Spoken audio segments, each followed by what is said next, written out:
Hello everyone. तो हम volt ampere relation पढ़ रहे थे, ठीक है। तो उसमें अपन फर्स्ट कर रहे थे कॉमन बेस से कॉन्फ़िगरेशन। कॉमन बेस कॉन्फ़िगरेशन हमने समझ लिया था, उसका सिंबल वगैरह, डायग्राम वगैरह, सर्किट वगैरह सब कुछ हमने समझ लिया था, ठीक है। अब उसके इनपुट कैरेक्टरिस्टिक और आउटपुट कैरेक्टरिस्टिक देखेंगे आज। तो पहले देखते हैं इनपुट कैरेक्टरिस्टिक, ठीक है। पता है हमको जो इनपुट करंट होती है, आउटपुट करंट क्या होती है, इसमें आईसी होती है, इसमें आई होती है। अपन कॉमन बेस कॉन्फ़िगरेशन देख रहे हैं ओनली, ठीक है। जो इनपुट वोल्टता होती है वीबी होती है और आउटपुट है वीसीबी, ठीक है। तो इसमें क्या करते हैं, जो वीसीबी करंट होती है, वोल्टता होती है कलेक्टर और बेस के मध्य की, जो वोल्टता होती है उसको कांस्टेंट रख के जो आई करंट है और वीईबी जो ये आउटपुट इनपुट वोल्ट है, हाँ, इनपुट जो करंट है और इनपुट जो वोल्ट है उनके मध्य ग्राफ खींचा जाता है, जिसे बोलते हैं इनपुट कैरेक्टरिस्टिक, ठीक है। तो ग्राफ देखते हैं।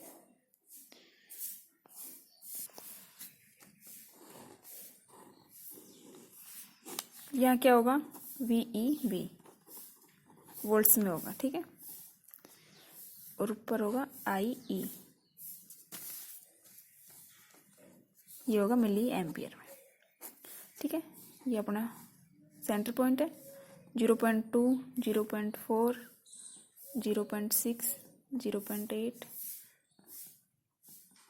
0.2 के डिफरेंस पे अपन ने लिया है, ठीक है। वीसीबी वोल्टता को कांस्टेंट रखेंगे, तो इसका ग्राफ इनपुट जो कैरेक्टरिस्टिक होता है उसका ग्राफ कुछ इस प्रकार आता है। यहाँ तो सेम पॉइंट पे जाते हैं, ऐसे थोड़ा घूम जाता है, मेरी सीधी हो गई, ठीक है।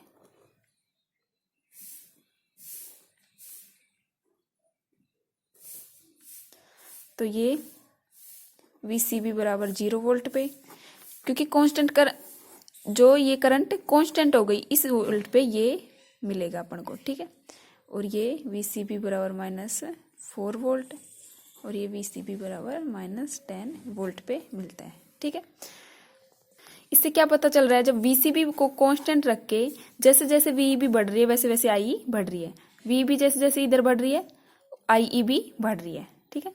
वीसीबी को शर्त क्या है, वीसीबी को कांस्टेंट रख के जैसे जैसे वीईबी को हम बढ़ा रहे हैं आई की वैल्यू बढ़ती जा रही है।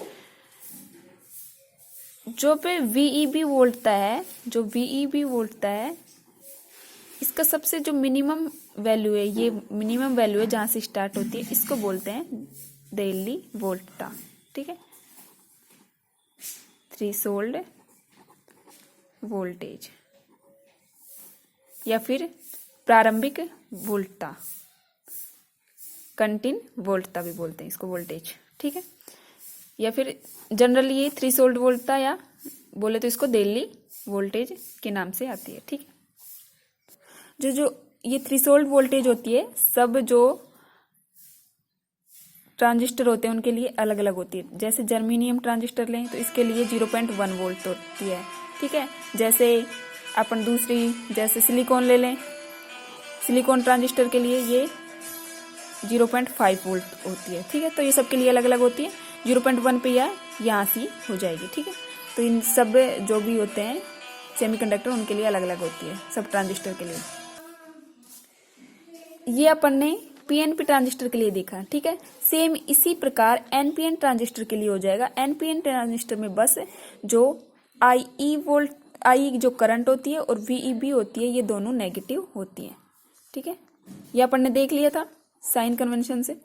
बाकी इसमें दोनों पॉजिटिव होती है, बस अंतर यही है, इसमें वीसीबी नेगेटिव होती है इसलिए नेगेटिव लिया, और उसमें वीसीबी पॉजिटिव होती है, ठीक है। ये चीज ध्यान रखना, तुम साइन का बहुत ध्यान रखना।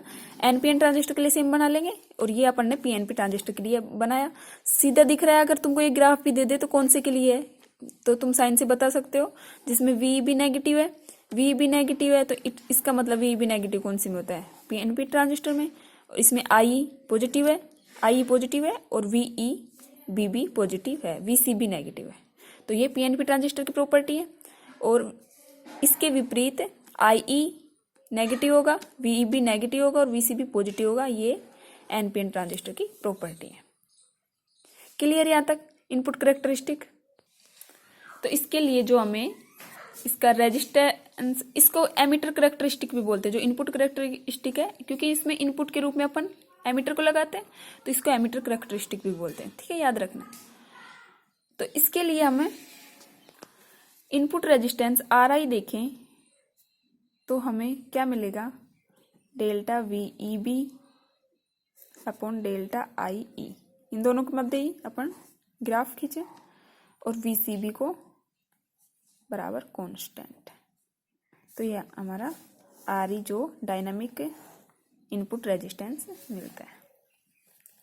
क्लियर।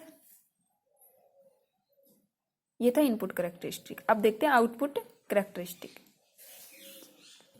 आउटपुट कैरेक्टरिस्टिक में क्या होता है, अपन को पता है आई इनपुट करंट है, आई ई इनपुट करंट है और वीईबी इनपुट वोल्ट है, दोनों इनपुट है। और आईसी और वीसीबी आउटपुट करंट और वोल्ट है। ठीक है। तो इसमें क्या होता है, आईई को कांस्टेंट रख के, जो इनपुट करंट है उसको कांस्टेंट रख के वीसीबी और आईसी के मध्य जो आउटपुट है दोनों, उनके मध्य ग्राफ खींचा जाता है, जिसे बोलते हैं आउटपुट कैरेक्टरिस्टिक। उसमें क्या किया था, इनपुट के मध्य ही ग्राफ खींच रहा था, आईई और वीई के मध्य, और कांस्टेंट किसको रख रहे थे, वीसीबी को, जो आउटपुट वोल्ट है। ठीक है। इसमें क्या करेंगे, इन दोनों के मध्य ग्राफ खींचेगा जो आउटपुट है। आउटपुट कैरेक्टरिस्टिक जब भी तो बना, जो आउटपुट है उनके मध्य ग्राफ खींचेंगे, लेकिन इसमें वोल्ट तब वीईबी को कांस्टेंट ना रखें, आईई को कांस्टेंट रखेंगे। ठीक है। और उसके बीच तो इनके मध्य अपन ग्राफ देखते हैं, वो कल करते हैं ना। आज इतना समझ में आ गया होगा, नहीं समझ में आया तो पूछ लेना। ओके, ठीक है, बाय बाय।